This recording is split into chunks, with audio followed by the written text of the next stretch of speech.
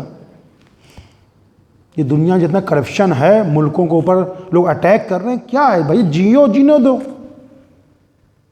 اگر انسان یہ سوچ لے کہ ہر ایک کو جینے کا حق ہے، جیو، جینے دو، تو پھر دنیا میں فساد نہ ہو۔ ہر انسان چاہ رہا ہے کہ دوسرے کا منہ کا نوالا کھینچ لیا جائے۔ تو جیسا کہ اس نے اعلان کیا تھا کہ ہم جو ہیں اس کو کیا کریں گے، بہت زیادہ انعام و اکرام دیں گے، لہٰذا اس کو ایک زر و جواہرات کی ایک تھیلی دے دی۔ اب وہ باسکٹ میں تو بیٹھ کے لایا گیا تھا لوگوں کے ذریعے سے، تو جب اس کو تھیلی مل گئی بڑا خوش ہوا۔ اب باسکٹ لے کے لوگ چلے اس کو، جیسے ہی جو ہے وہ دروازے پاس پہنچے محل کے، روکو روکو روکو روکو، وہ بیچارے سمجھے اس کا دم نکلنے والا، کچھ ہونے والا ہے اس کا، کہ روکو مجھے واپس لے چلو اس کے پاس، ہارون کے پاس، مجھے واپس لے چلو۔ کہ بھیا خیریت تو ہے؟ کہ نہیں واپس لے چلو، مجھے ایک کام یاد پڑا۔ اور اس کے بعد دروازے سے جو لوگ اس کو باسکٹ اٹھائے ہوئے تھے اس کی، پھر ہارون کے پاس لے کر آئے۔ ہارون کے پاس آئے تو اس نے کہا اس بوڑھے پیرے مرد نے کہ تم نے زر کی جو جواہرات تھیلی دی ہے یہ اس سال کے لیے، یہ ہر سال دو گے ہم کو؟ یہ صرف اس سال کے لیے ہے، یہ ہر سال دو گے؟ تب ہارون نے کہا صدق رسول اللہ، رسول اللہ نے سچ فرمایا ہے۔ صلوات پڑھے محمد والے محمد پر۔ اللہم صلی علی محمد والے محمد۔ رسول خدا نے سچ فرمایا۔ اس کو ابھی کل کی پتہ نہیں، ابھی باہر نہیں نکلا، اور کہہ رہا اگلے سال بھی ملے گی یا ہر سال ملے گی ہمیں، ہے نا؟ تو یہ ہے شیطان کی مثلا، وہ انسان پلاننگ کرے، خود نہج البلاغہ کے اندر ہے کہ انسان پلاننگ کرے، قناعت کرے، لیکن افراط تفریط نہ کرے۔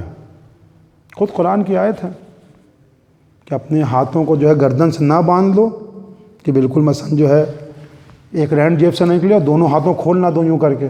کتنی پیاری تعبیر ہے قسم سے۔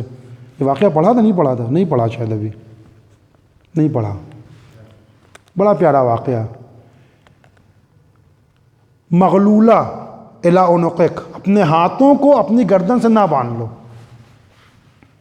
اور اپنے ہاتھوں کو پوری طرح کھول بھی مت دو ایسے۔ تو امام جعفر صادق علیہ السلام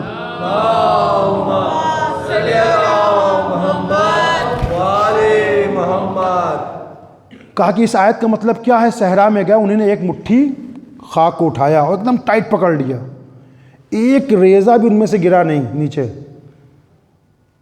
کہا کہ یہ غلط ہے۔ پھر وہ مٹھی کو انہوں نے کنارے رکھ دیا، پھینک دیا سب۔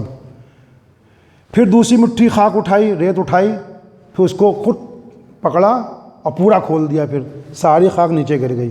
کہا بھی یہ بھی غلط ہے یہ۔ پھر ایک مٹھی خاک اٹھائی، پھر اس کو دھیرا سا کھولا، کچھ نیچے گر گیا، کچھ ہاتھ میں رہا۔ کہا کہ یہ مطلب ہے چیریٹی کا، یہ مطلب ہے چیریٹی کا، انفاق کا یہ مطلب ہے۔ کن سمحن، نہج البلاغہ شروع میں ہے، کن سمحن ولا تکن مبذرن، سمحن کرو، چیریٹی کرو، لوگوں کی مدد کرو، انفاق کرو، ولا تکن مبذرن، لیکن افراط نہ کرو۔ مبذر وہی قرآن کی آیت، ان المبذرین شیطان کے بھائی ہیں، زیادہ خرچ کرنے والے، انفاق میں زیادہ خرچ کرنے والے شیطان کے بھائی ہیں۔ کن سمحن، انفاق کرو نیکی، ولا تکن مبذر، مبذر نہ بنو. تو مبذر کیا ہے؟ قرآن کی آیت، وہ شیطان کا بھائی ہے. کن مقدراً، فیوچر کے بارے میں سوچو، پلاننگ کرو. بچوں کو گھر بھی چاہیے، سب کچھ چاہیے، بلکہ انسان کی سعادت میں سے ہے. بڑا غلط کچھ ذاکرین جو ہیں یا ممبر جانے بتاتے ہیں لوگوں کو، انسان کی سعادت میں سے کہ بڑا گھر اس کا ہو، نیک بیوی ہو، بڑا گھر ہو، اچھی سواری ہو، اس زمانے کا ہی بہترین گھوڑا ہو، اونٹ ہو، آج کے زمانے میں بہترین مرسیڈیز کار ہو. انسان کی سعادت میں سے یہ، کامیابی میں سے یہ بڑا گھر اور اچھی بیوی اور بہترین سواری. کن سمحن ولا تکن مبذرن، انفاق کرو لیکن تبذیر نہ کرو، فضول خرچی نہ کرو. وکن مقدراً ولا تکن مقتراً، انسان پلاننگ کرے لیکن مقتر نہ بنے، کنجوس نہ بنے. بھائی جب دیا ہے تو بیوی کو کپڑا کیوں نہیں دلا رہے ہو؟ جب اللہ نے دیا تو اچھی سواری بچوں کیوں نہیں دے رہے ہو؟ مقتر نہ بنو، کنجوس نہ بنو. نہج البلاغہ شروع کا کلمات کثار میں سے آنے والا آیا رسول اللہ بڑا چیریٹی کرنے والا ہے یہ الحمدللہ. مرنے سے پہلے اپنا سارے باغات، سارا گھر وغیرہ اس نے چیریٹی میں دے دیا. کہ اس کے ورثہ نہیں تھے؟ کہا بیٹیاں ہیں اس کی. کہا بیٹیاں کیا کریں گی؟ کہا بیٹیوں کے پاس کچھ نہیں ہے. کہا دفنا دیا. کہا دفنا دیا. کہا اگر معلوم ہوتا تو میں جو مسلمانوں کو قبرستان میں دفن نہ ہونے دیتا میں. اس کی بیٹیاں کیا کریں گی؟ بیٹیاں ہاتھ پھیلائیں گی. مال تھا، اسباب تھا، دولت تھی، دھن تھا، دیتا، انفاق کرتا، سب دے دیا. بیٹیاں ہاتھ پھیلائیں کسی کے سامنے.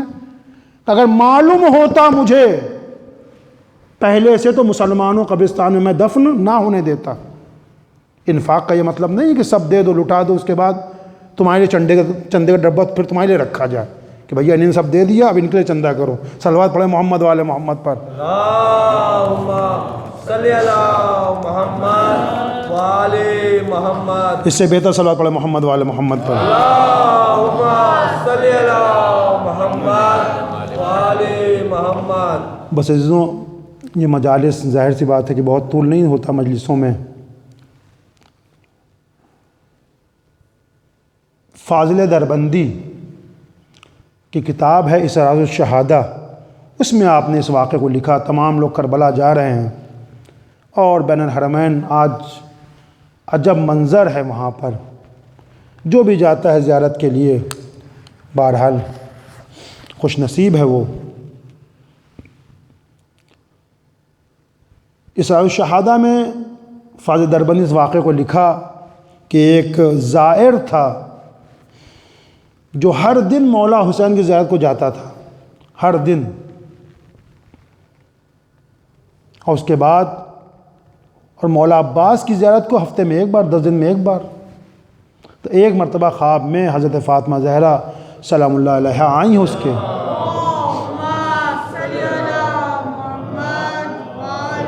اور بی بی نے فرمایا اے زائر تو میرے بیٹے کی زیارت کیوں نہیں جاتا؟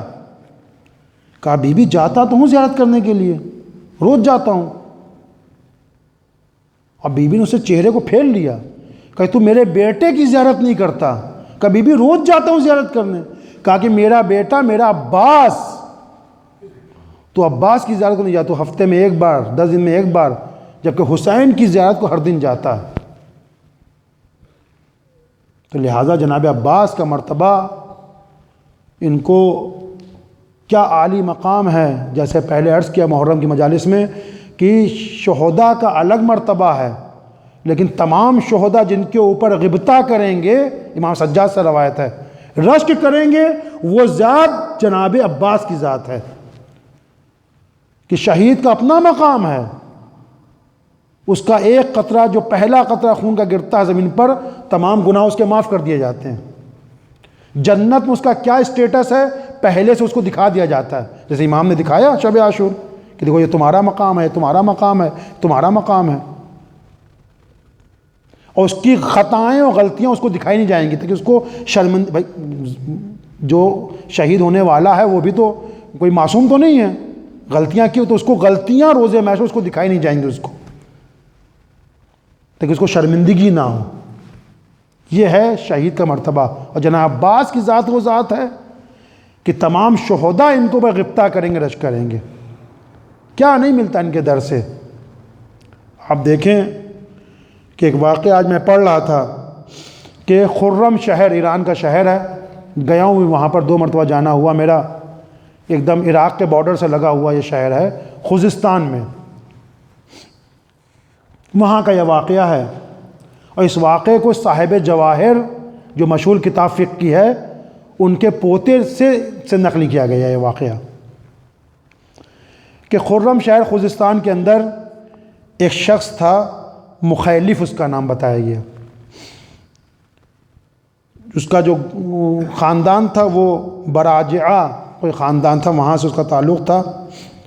تو یہ بچہ جو تھا مخیلف، یہ اپنے پیروں سے معذور تھا، چل نہیں سکتا تھا۔ سنیں گے عزیزوں آپ کہ مولا عباس کے در سے کسے نہیں ملتا، چل نہیں سکتا تھا، معذور تھا۔ اس واقعے کو تقریباً 3 سال گزر گئے تھے، پورا گاؤں جانتا تھا، پورا قریہ جانتا تھا، مخالف چل نہیں سکتا۔ اور اسی طریقے سے یہ محرم کے ایام تھے، جب عزاداری کے ایام تھے، اور شیخ خزا علی کے حسینیہ میں جو ہے وہاں پر جب مجلس برپا کی گئی تو یہ شخص بھی روز جاتا تھا، مخالف روزانہ وہاں جاتا تھا۔ 7 محرم کی جب رات آئی ہے، جب 7 محرم کا دن آیا ہے تو دن مخصوص تھا جناب عباس کے مصائب سے، جناب عباس کے مصائب سے۔ پورا گاؤں جانتا ہے، لڑکا جو ہے پڑا رہتا ہے، مجلس میں آتا ہے، ماتمی ہے، مولا سے محب ہے، لیکن کھڑا نہیں ہو پاتا، پڑا رہتا ہے، اور اس کے بعد مجلس کو سنتا ہے، چلا جاتا ہے، سہارا دے کے لوگ لے جاتے ہیں۔ تو لہذا یہ 7 محرم کا دن ہے، یہ مخالف پڑا ہوا ہے۔ ایک ہی لوگوں نے محسوس کیا، جو شخص 3 سال سے چل نہیں سکتا تھا اس نے کھڑے ہو کے ماتم کرنا شروع کر دیا۔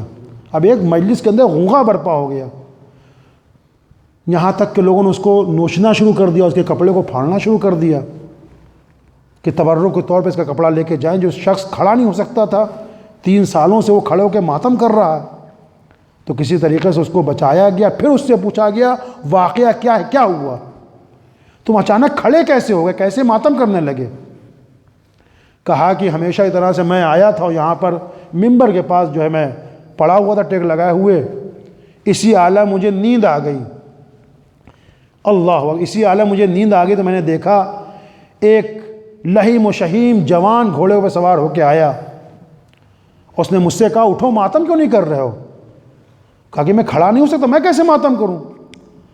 پھر اس نے کہا تم کھڑے ہو، ماتم کرو نا، سب لوگ کر رہے ہیں ماتم، ہر آدمی ماتم کر رہا، تم کیوں نہیں کر رہے ہو؟ کہا میں نے کھڑا نہیں ہو سکتا میں۔ جب 3ری بار اس نے کہا تو میں نے کہا کہ تم کھڑا ہونا، اپنا ہاتھ دو، میں کھڑا ہوتا ہوں۔ کہا کہ میرے پاس ہاتھ نہیں ہے، لو میرے گھوڑے کی لگام پکڑ لو، کھڑے ہو جاؤ۔ جیسے ہی میں نے اس کے گھوڑے کی لگام کو پکڑا ہے اور میں کھڑا ہوں، اس کا گھوڑا غائب ہو گیا اور میں ماتم کرنے لگا۔ یہ ہے مولا عباس، خرم شہر کا واقعہ، کہ کس طرح سے شفا ملتی ہے لوگوں کو مولا عباس کے در سے۔ جو معذور، جو 3 سال تک نہ چل سکا،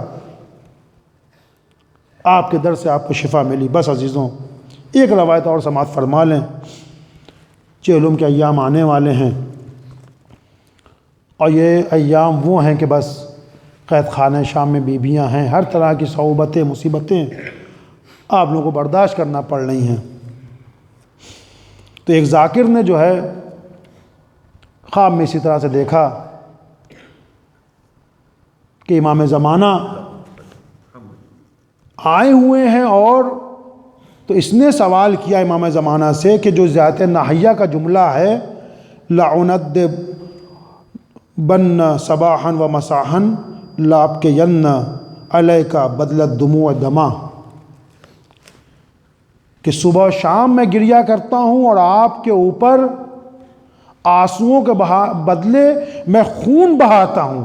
خون کے آنسو روتے ہیں، امام زمانہ کا ذات ناحیہ میں جملہ ہے کہ آپ جو خون کے آنسو روتے ہیں کون سی مصیبت تھی۔ بس عزیزوں، یہ روایت سماعت فرما لیں۔ اب یہ ذاکر اور امام زمانہ کی گفتگو ہے، کون سا ایسا مصائب تھے کربلا کے، کیا وہ حضرت علی اکبر کی شہادت تھی کہ جس نے آپ کو خون کے آنسو رونے پر مجبور کر دیا؟ کہا کہ نہیں، وہ علی اکبر کی شہادت نہیں تھی۔ کہا سوال کیا کیا وہ جناب قاسم کی شہادت تھی کہ جب جناب قاسم گھوڑے سے گرے ہیں اور آپ کی لاش کو، آپ کے جسم کو پامال کیا گیا سمو اسپا سے؟ کہا کہ نہیں، وہ قاسم کی شہادت نہیں تھی۔